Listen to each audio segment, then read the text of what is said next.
Second reading today is found in 1 Thessalonians chapter 5, verses 12 through 24. Now, brothers and sisters, we ask you to appreciate those who work hard among you, who lead you in the Lord and teach you. Respect them with a very special love because of the work they do. Live in peace with each other. We ask you, brothers and sisters, to warn those who do not work. Encourage people who are afraid. Help those who are weak. Be patient with everyone. Be sure that no one pays back wrong for wrong, but always try to do what is good for each other and for all people. Always be joyful. Pray continually and give thanks whatever happens. That is what God wants for you in Jesus Christ. Do not hold back the work of the Holy Spirit. Do not treat prophecy as if it were unimportant, but test everything. Keep what is good and stay away from everything that is evil. Now may God himself, the God of peace, make you pure, belonging only to him. May your whole self, spirit, soul, and body be kept safe and without fault when our Lord Jesus comes. You can trust the one who calls you to do that for you.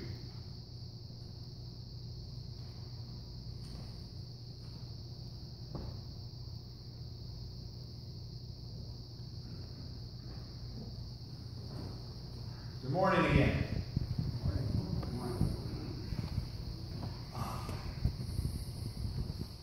This week, of course, as we look towards Thanksgiving, it's a time when we especially focus on giving thanks for all that we have and all that we enjoy, all the wonderful blessings. And I didn't talk about it earlier in the announcements about the God's Portion sale that we had yesterday, but this is something that very pertinently at this point in time, so close to where we're at as we celebrate here. We had a wonderful sale. I don't know the exact number of what we did. Jim, I don't think we have a tally yet, do we? I think we can say that if we put the luxury seats in, we will top 9,000. So.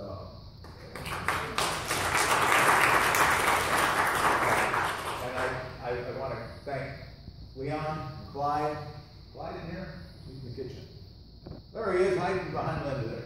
But Leon and Clyde worked so hard on getting things ready, and Judy and Donna, especially Donna, with all of what was going on with Clyde, with his hip and some minor complications. Clyde decided to scare us a little bit this week, and but he came through it all, and in spite of all of that, Donna had the lunch ready, and it was a great lunch, and I think we really need to give to both Clyde and Leon thanks, but let's especially thank Donna because of all the stress that she had to endure while she was getting that ready too.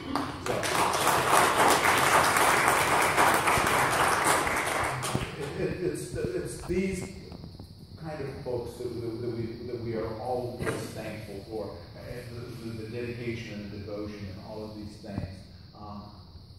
We can be thankful for this building that we have here.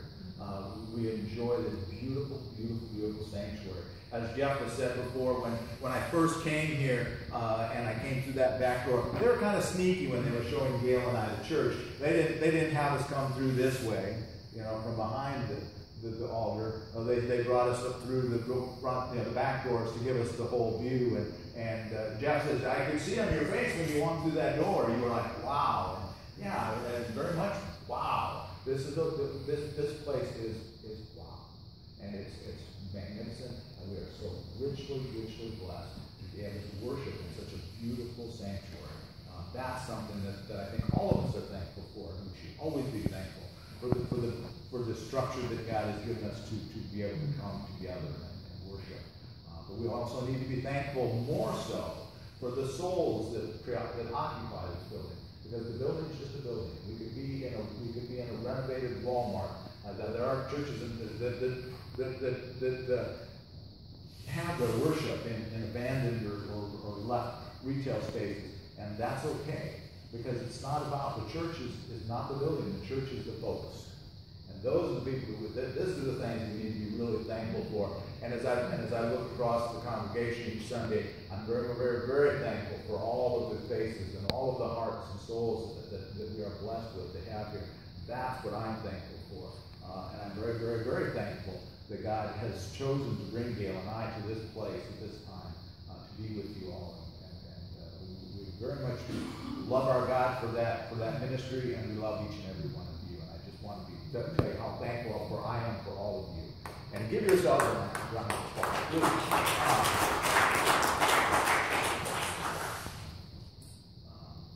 There's so many things to be thankful for in life. One of the things that Gail and I are especially thankful for is, and I've talked about our son before up here, and I've talked to a few people about it, but our son, he's a very, very bright and very intelligent young man. He's not particularly good in the social graces.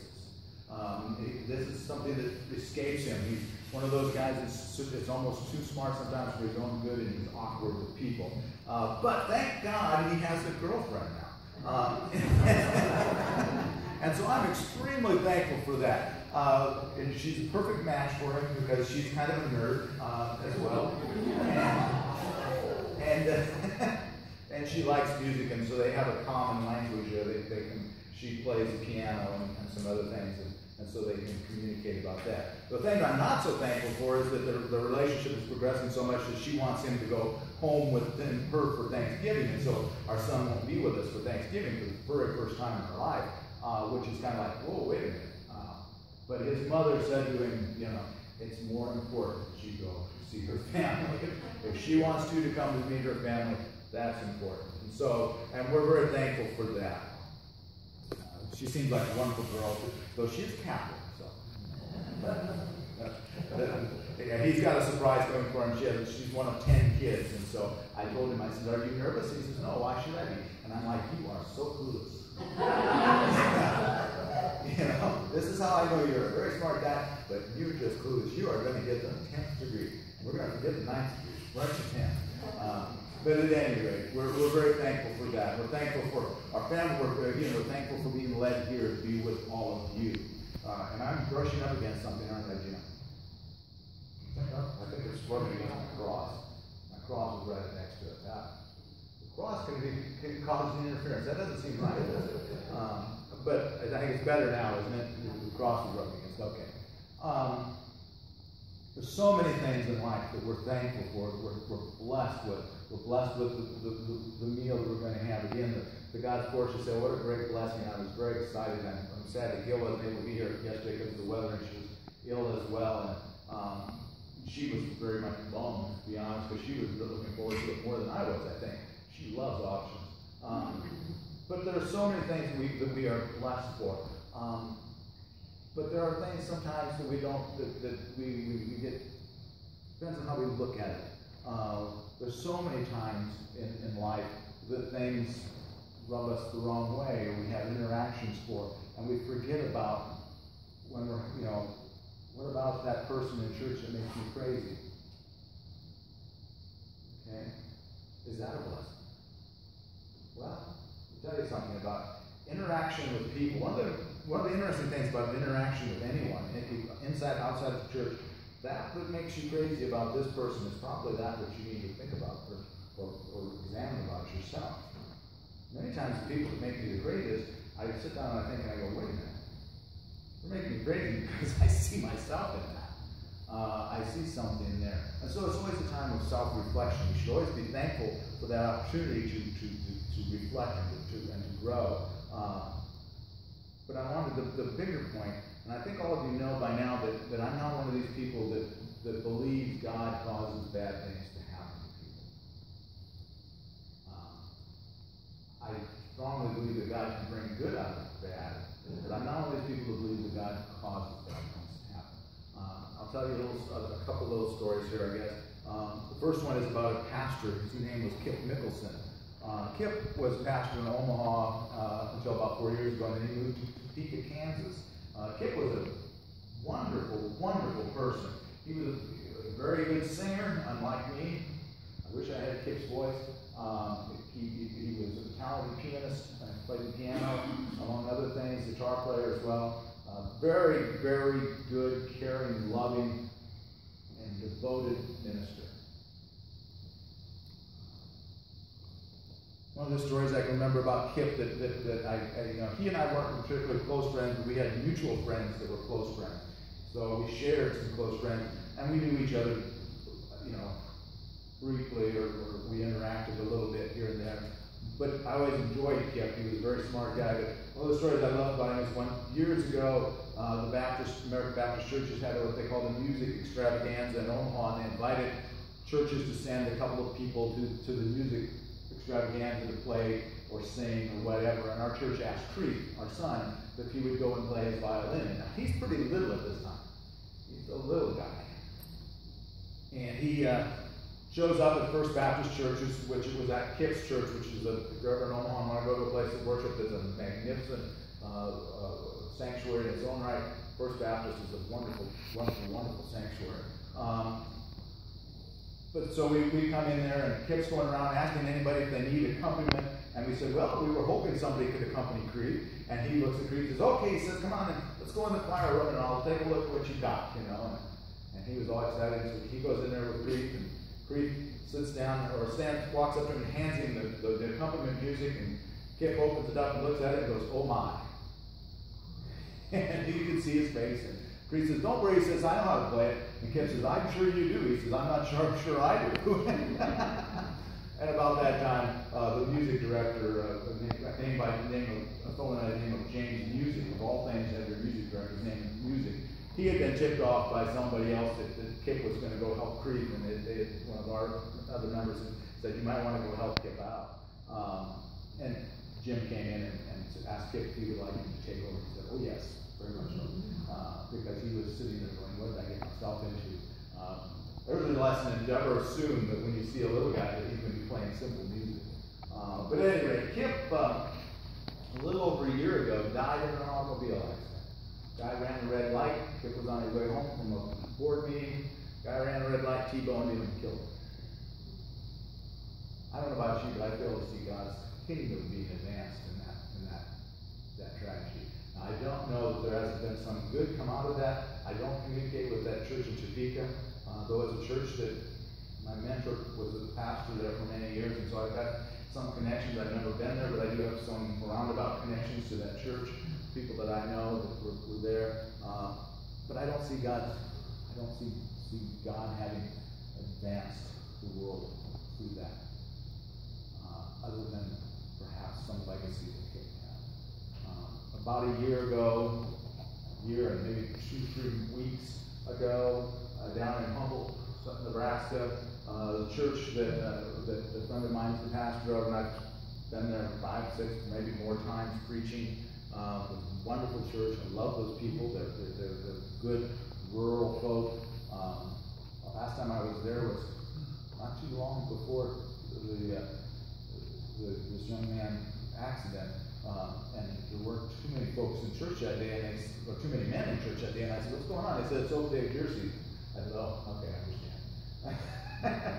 But at any rate, a young man that I'd never met, because usually when I took over preaching for my friend down there, Howard, it was because the youth were off somewhere, and Howard was with the youth. They had a pretty good youth group there. And so the young man in question, his name was Devin Hunsaker. I never met Devin, but Devin was killed in a car about a couple weeks ago. Now there left all those kids looking for what's going on, there was this big group and then the larger group of kids down in that part of Nebraska. There were a lot of them who were really having difficulty with this, because he was a very popular kid. He was a good kid. He was well behaved. He was working 2 jobs. And what had happened, he was coming home from milking cows early one morning. He was working for a farmer doing the milking, and he fell asleep and went through the stop sign, and a semi hit him head on, or stop T-bone him and killed him instantly. The car went up in flames, I'm told. Kids were struggling with that, and I wrote a blog post about that. And actually, it's far and away the biggest blog post, or it had the most visits of any blog post that I wrote. Instantly there was about 3,000 visits to that within a few days, and that's more kids. That's more visits than there were kids in that part of the world. We got one in that area. It was just, and those kids were emailing that link to that post all over the place. But what I was telling them in there is that God didn't do this to Devin. It wasn't God's desire. But sometimes bad things happen because we make bad decisions. Devin made a bad decision. He pushed himself too hard, not sleeping. And that was a tragedy. The good that came out of that, though, was that it brought the kids together, and that I felt that there was some better understanding about an all-loving God that came to those kids. And I was glad to be a part of it with that blog post, and hopefully it does continue to get hits from different sources. Every once in a while I would check on it. But it's far and away the biggest, the most visited post I ever made. And I felt some, I don't want to say satisfaction, but I was happy to have been able to minister to that many kids in that tough time. But one of the perhaps stories that I've told you the story about the Amish folks and the killing of the UPS driver, FedEx driver. I don't want to go over that again, but another story that's a wonderful story and is actually I'm told everywhere I looked at this is actually a true story. It had to do with South Africa, and I don't know how many of you know the story of all the reconciliation trials after apartheid in Africa. And what they did was they allowed the people that the crimes had been committed against to pass the judgment, the punishment on the perpetrators. It was very interesting, like they had some criteria, I'm sure, but it's an interesting idea about how to execute justice. But there was this one Christian woman, an elderly woman, they convicted a police officer. This police officer had come to her home, and first he had drugged her son out and shot him in the street in front of his house, and then poured gasoline on the body and lit the fire. Later, he came back to that house, and he arrested her husband. And he later killed the husband and burned his body, too.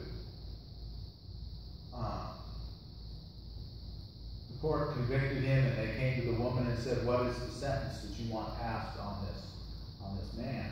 She said, well, she wanted three things from him.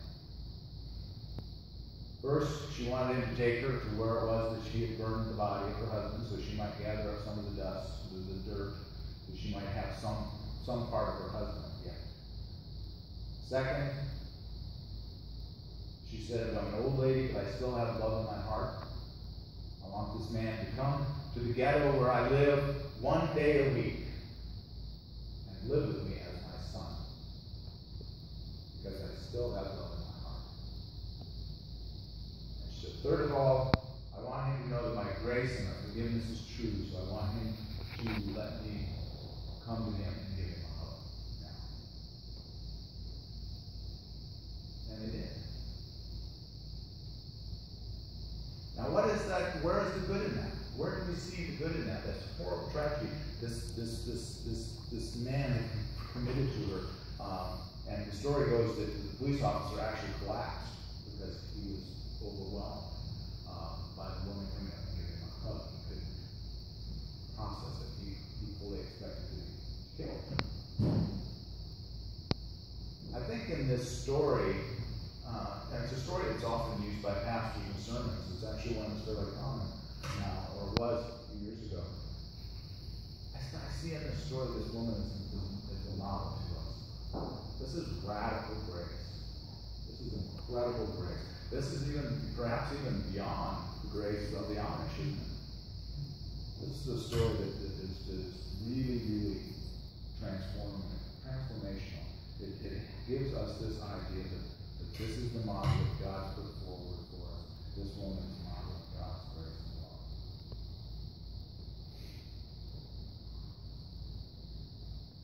It tells us that we have a God that can do, even out of the darkest things. We think that we have this God that's able to bring to us some good, even out of the darkest things. We're thankful for a God like that, a God that is so persistent. The last story I'll tell you today is the story of God's persistence. And I thank God most of all for the fact that He's a persistent God.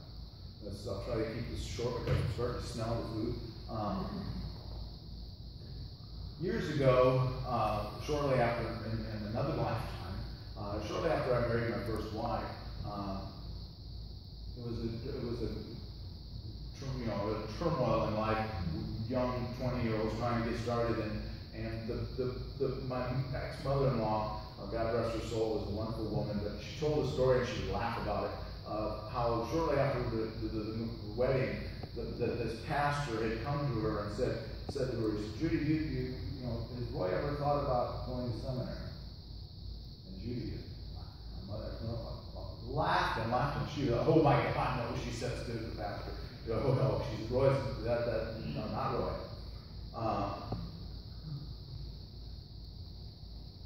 And I have to tell you, there's many times I sit and I wonder, what did that pastor know? Because I certainly didn't look at myself back then 30 years ago. It's over 30 years ago. I certainly did not think of myself like that. And as I said, my ex-mother-in-law certainly didn't think about that. She loved me. She let me marry her baby, her youngest child, but she also knew that Roy was pretty rough stock, to use a cowboy expression. And so, what did that pastor see? What did God do that pastor mention?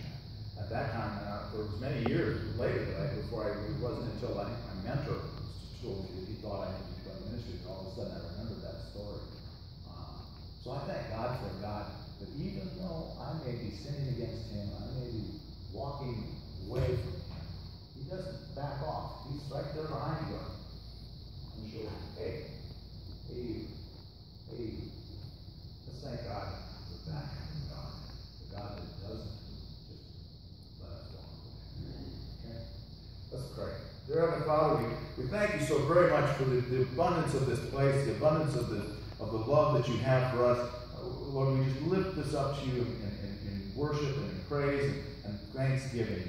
And Lord, we ask that you be here with us, that you let us be your hands and feet, that you guide us in this place, and that you let us be a blessing to you and to someone today. In Christ's glory.